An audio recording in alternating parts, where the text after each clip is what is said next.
For survival, what's the best meat to eat? Many would suggest a whole rabbit. Just set the traps right, and in a few days, you can catch a rabbit to eat. Rabbit meat is good, but for the participants, it had to be venison. The man spent a lot of time and effort to process the deer meat properly.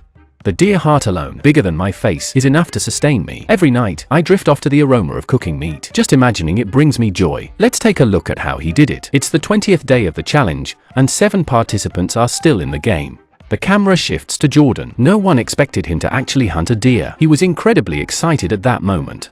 The deer didn't drop right away and ran into the forest. Jordan wasn't concerned, he just had to wait for it to go down.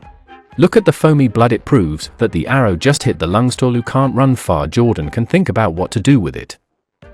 Suddenly, I saw the blood trail fading. Did I lose the deer? Jordan quickly refocused on tracking it. The deer couldn't be far. My anxiety grew as I searched. I should have chased it immediately. Even the show's writers wouldn't script it like this. Jordan knows he's in a rush, but must quickly calm down. He scans the ground for tracks, losing track of time. At last, he finds the deer, panting on the ground. To ensure the deer wouldn't get up and fight back, Jordan watched quietly, hoping it would soon breathe its last. He aims to process the deer and get it back quickly, while he could deliver a final blow to ease the deer's suffering. But the risks are too high. Acting impulsively isn't necessary. I just hope processing the deer later. It won't draw other animals, right? The deer turned its head toward him. Jordan feared it might attack. Now I'm really nervous. No, or I'd better shoot a few more arrows at him, and it's really nerve-wracking to look at each other. The camera first focuses on Paris. Each day, he wakes up and picks berries to eat. It's been ages since he's had any meat. His mental state is starting to fray. He feels foolish for eating so many berries. My teeth are stained. Paris thinks he'll need a deep dental cleaning when he returns. He's concerned it might be tough to remove. He decides to chew berries on the other side of his mouth from now on. After adjusting, he sets out to find more food, knowing berries won't be enough. All he can think about is cooking meat and wishing a deer would appear. Today, he plans to try fishing.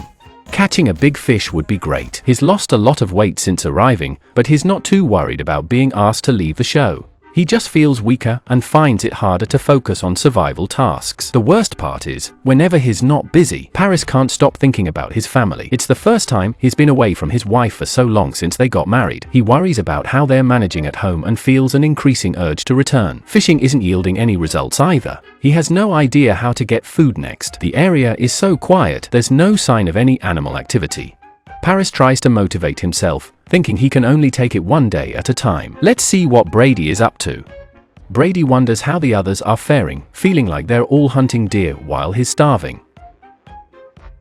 He wishes the crew would give updates on the others during health checks.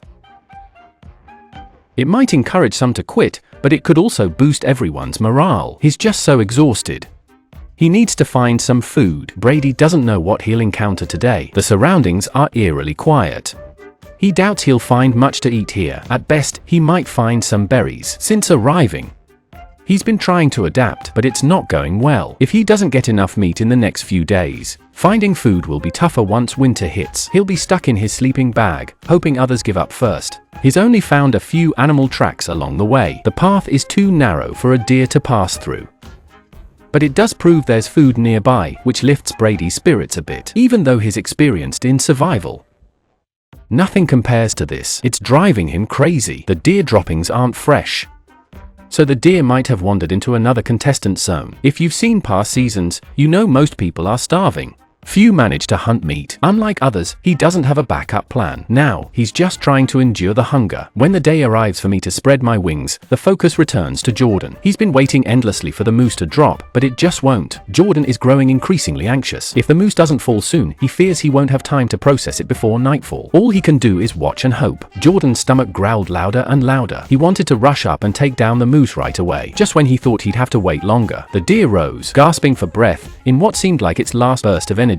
Jordan waited until it finally collapsed. He was beyond excited. I cautiously went to inspect the deer. At last, a proper meal. This deer could sustain me for a month. If he rations it well, Jordan is confident he can stay here for 100 days. But now is not the time to get excited. He needs to hurry and process the deer thoroughly. Just carrying the meat back is exhausting. Jordan feels he's getting closer to the prize. Although I've never processed a moose alone, I did learn from the locals before. Not sure if I can finish before it gets dark. I'll aim to keep the hide whole. It can serve as a coat when it gets colder. I'll cut the meat into large chunks to carry back. Once the smoking rack is ready, I'll cut the meat into smaller pieces for smoking. Processing a moose is a huge task. Jordan worries about his stamina and watches for animals that might steal his food. I feel like the pressure has only increased since getting that moose. I should sleep less tonight. It probably won't be a quiet night. Jordan tried to unload the hind legs first, and I really hope that the weather will get better soon so that the moose can be stored a little longer. Jordan isn't processing the meat very quickly, mainly because the knife isn't sharp enough. When working on the joints, it's like dealing with a giant snake. It took a lot of time and effort to get a leg off, and Jordan had to speed up to deal with it. Pull out the stomach and the guts, let the moose meat cool down to avoid spoilage, and look at this big camel meat. If it weren't for the fear that the animals around him would come over, Jordan would have wanted to cut meat and roast it on the spot to eat, and suddenly a stream of blood spurted out. It's an exaggeration, and it's probably the wrong place to deal with the stomach, and it's sure to attract other animals. Jordan endured the discomfort and cleaned it up. I have never encountered such a situation before. I have to say that the meat quality is really good. It's not like the last hunting trip. I punctured the membrane, and if I don't act fast, a lot of meat will get contaminated. I need to quickly sort this out. Despite my efforts, a lot of meat is still going to waste. So he couldn't be too happy when he hunted the deer, and Jordan cut off the deer's head before it was dark.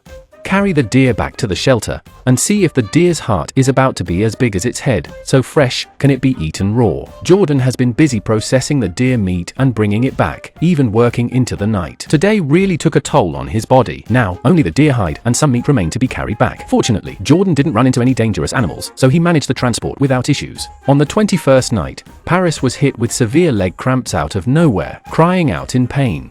She wished she could just take her leg off. The whole night was miserable, tossing and turning, and she considered calling a doctor several times. But Paris toughed it out. Can anyone help her relieve the cramps? She can't sleep well. Paris didn't even know how she made it to dawn. Her leg only started to feel a bit better then. So today, he plans to take a good rest. Not only can it be used for hunting, but it can also double as an air guitar. Paris feels much lighter now, but food is still a big problem, numbing himself until he died.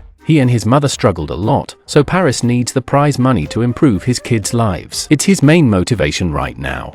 If only the bait could be thrown just right. Now, let's check on Jordan's processing. For now, he has to stash the meat in the trees. I hope I can avoid being eaten by other animals, and Jordan was busy for a long time, and you can see that the trees are full of meat. This should be enough to last him a month or two. It's not far from his shelter, so even if animals come to steal it, he can quickly chase them off. Jordan built a high rack for the meat, polishing the poles smooth.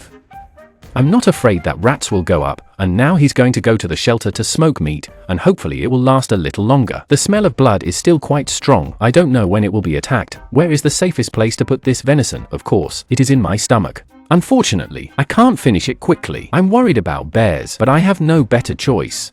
At least here, I can somewhat protect it. The worst case scenario is that all the meat spoils. If I can make good use of the meat, Jordan is sure to win the championship. After smoking for a while, the meat now has a protective smoky sheen. This will preserve the meat. Tonight, Jordan will drift off to the aroma of delicious meat, a rare luxury out here. This is how to survive alone in the wild. Too much meat can be an issue. Jordan keeps hearing animals. He can't relax enough to sleep. To avoid being watched by animals daily, he must find a way to protect the meat. Jordan covers the meat with spruce branches, hoping to hide the scent. He doesn't want to spend all day guarding it. He wants to explore other areas and can't wait for all the meat to be gone first. Tonight, Jordan plans to make keepsakes while staying vigilant. Do you think something unexpected will happen? On the 22nd day of the challenge, Nathan's area was already getting covered in snow. The weather is going to get colder and colder, which isn't good for him. Cold winds keep blowing in at night. Despite the fire burning strongly, it doesn't help. He's still shivering. He hadn't planned to work today. But as soon as Nathan stepped out, he saw wolverine tracks. Maybe I could set traps to catch one. He's curious about the taste of wolverine meat, which he hasn't tried before. It might have been hunting rabbits or grouse at night. At least it proves there are animals around to hunt. He's eager to get some food and follows the tracks. Nathan hasn't spotted any animals in ages, mostly due to the forest fire. Without it, he'd have found food by now. The fire spread across the area, likely incinerating many animals. The showrunners picked a really awful location. I'm unsure if the wolverine will show up. After walking for ages, I only found a few tracks. The tracks gradually faded away, and to make matters worse, the wind picked up, erasing any clue of the wolverine's direction. Going forward won't help us find the way, and we might get lost. It's wiser to return to the shelter before the snow gets too heavy. Hurry back to the shelter to rest, or else the blizzard will trap us here. Nathan doesn't know what will happen next. He knows staying out means trouble. The blizzard spared the wolves. Some people face trouble and retreat, but he becomes more focused. Luckily, the shelter isn't far. Nathan feels much better after returning to the shelter. However, there's no food today, and his body is getting weaker. If the weather continues like this, Nathan won't be able to go out hunting for food. It might be time to consider going home. The camera shifts to Brady. He's showing everyone how to wash clothes in the cold without freezing your hands. I must admit, this method works well. Hopefully, boiling the water later is safe. Brady is quite happy with his wilderness washing machine. Unfortunately, it's only good for small items like underwear and socks. Now, he's off to the shore to fish. Big game isn't easy to catch. Survival out here mainly relies on fishing. One fish can provide energy for 3 to 4 days, which is much more efficient than a moose. Let's see if there's any catch today. After waiting for so long, he finally catches a fish. The line has to hold, it can't break. Excited by the big catch, he hurries back to the shelter to start a fire. He hasn't had fish in ages. With such a large catch, he must plan carefully to make it last for days. It's day 23 of the challenge, and Nikki is celebrating her birthday alone. Nikki has disliked birthday songs since she was a kid because no one ever sang them in sync. It was always painful to hear. Now, celebrating alone is much more comfortable. Although there's no big cake, it's definitely her most memorable birthday. Nikki is overjoyed, making a wish on her homemade candle, hoping for good health for her friends here. When daylight fully breaks, Nikki goes to check the traps. She has been setting traps around, hoping to catch some meat, but as the snow keeps falling, the traps become more conspicuous. Even though there are signs of rabbits around, none have triggered the traps. Nikki doesn't know what's wrong. Others seem to catch rabbits with ease, but after checking his traps, Nikki found nothing. His stomach growled louder. Just when he thought the day was over, he unexpectedly caught a live rabbit. Nikki immediately broke its neck. He said he really didn't want to do it, but he was just too hungry. Tears streamed down his face. He promised to eat every bit of the meat. Vonia also set up traps, unsure if they would work. Staying in the shelter still felt a bit cold. Chopping and collecting firewood every day was exhausting. Fresh snow had fallen, and Vonia felt the sharp drop in temperature, fearing his body might not endure the cold. He decided to check the traps, hoping to catch a rabbit. There were plenty of rabbit tracks around. The tracks led right to the traps, and Vonia felt hopeful. Suddenly, he thought he saw something. Upon closer look, it was indeed a rabbit, and a sizable one. This rabbit was a promising start, if more were around. He could achieve a steady supply of rabbits through the traps. The thought made him happy. He quickly processed the rabbit, noting its thin skin. He just needed to skin it close to the meat to get a perfect rabbit pelt. Vonia felt that one rabbit was still too few. Catching 2 more would be ideal, so the whole family could eat together. Vonia was already working on the rabbit pelt. In no time, he had a rabbit fur scarf, made entirely of rabbit fur, perfect for winter. It was still a bit damp, so he could wring it out to keep it from smelling. It could also serve as a rope, though that would be a bit much. Once it dried, Vonia planned to weave it. It would be great to get a few more rabbit pelts. The focus then moved to Jordan, ready to eat venison. He marveled at the size of the meat. Jordan felt this was the life. He took a big bite, savoring the taste. It was truly delicious. It was like a big piece of well-cooked chicken. He couldn't even describe how good it was, just kept stuffing his mouth with meat until he couldn't eat anymore. Meanwhile, Nikki started eating rabbit, pairing it with berries. He mentioned it tasted even better this way, and wished his family could join him. The heated berries were even richer. You all should try this, it's way better than that drumstick. I wish I could eat this daily. Staying here until the show ends wouldn't be an issue. Enjoying a rabbit leg. If he could win the prize money, everyone would be happy. The problem is rabbit meat is low in fat, so eating a lot won't help you gain much weight. Nikki was having a good night until he heard animal noises. He wasn't sure what it was. It sounded a bit like a wolf. It was wandering near the shelter. Nikki went out to check, but it was too dark outside. Using the camera's light, he couldn't see anything different, just the constant howling outside. Nikki crawled into his sleeping bag, hugging himself tightly and hoping for normalcy by morning. At last, daylight arrived. She stepped outside to identify the animal, hoping it was edible. The tracks in the snow unmistakably belonged to a large bear. It had been wandering near the shelter last night. Just thinking about it made her break out in a cold sweat. Do you think Nikki can keep going like this?